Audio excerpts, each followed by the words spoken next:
Are you on Facebook yet?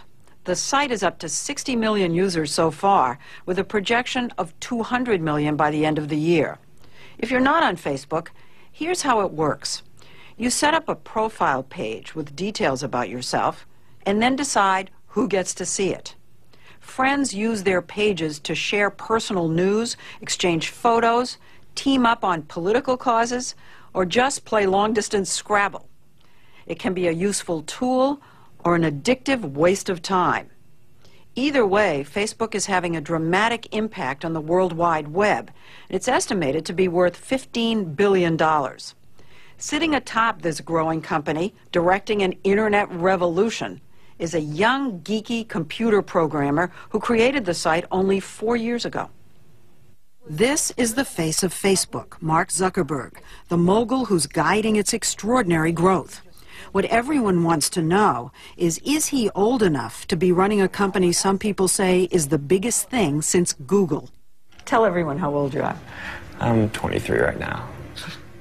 So, and you're running this huge company. It's not that big. And here he was helping me set up my own Facebook page with a profile of my likes and dislikes. Guess what my favorite TV show is? I can't. Duh. All right, put 60 Minutes there. Next, we added my friends, family. That's my son-in-law, old classmates.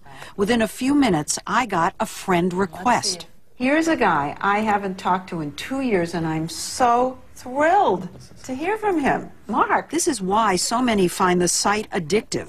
In a world with no cell phone or email directories, Facebook has become a way to find lost friends. Right, I mean, it used to be the case, like, you'd switch jobs, and then maybe you wouldn't keep in touch with all the people that you knew from that old job, just because it was too hard. But one of the things that Facebook does is it makes it really easy to just stay in touch with all these people. Of course, if someone tries to friend you, you can ignore them. And privacy settings allow you to deny access to your page, say, to your boss or your parents.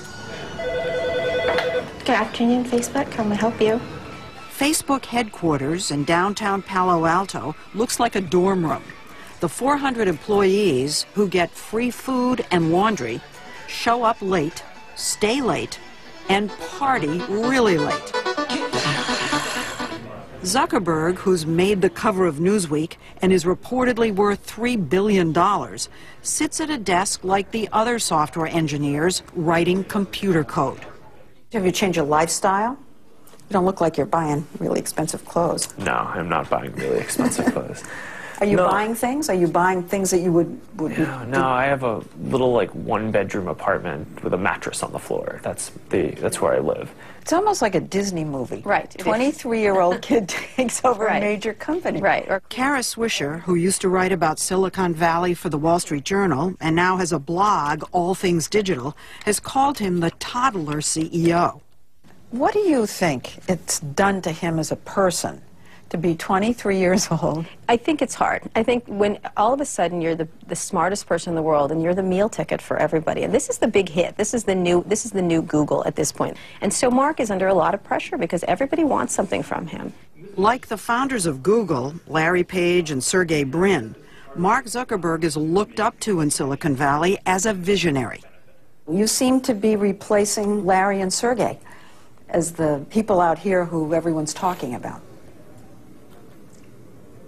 You're just staring at me. Is that a question? Yeah. We were warned that he can be awkward and reluctant to talk about himself. So we turned for help to his Facebook page, which says he's a Harvard alum. You're not a Harvard alum. That's true. We don't have a setting for dropout, so... He dropped out of Harvard in 2004, where he was intending to study psychology. His mom is a psychiatrist. Here she is on Facebook. His dad's a dentist. Mark was a computer whiz early on, writing software in 6th grade. In his second year at Harvard, he built a site where students could rate or berate the looks of classmates through ID photos he lifted off Harvard's computers. You got into deep trouble from this little prank. Yeah.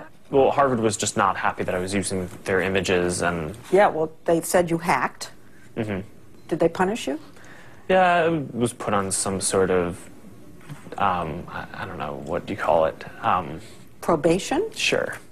Soon thereafter, he and his two roommates created an online version of the Harvard Student Directory where kids could message each other.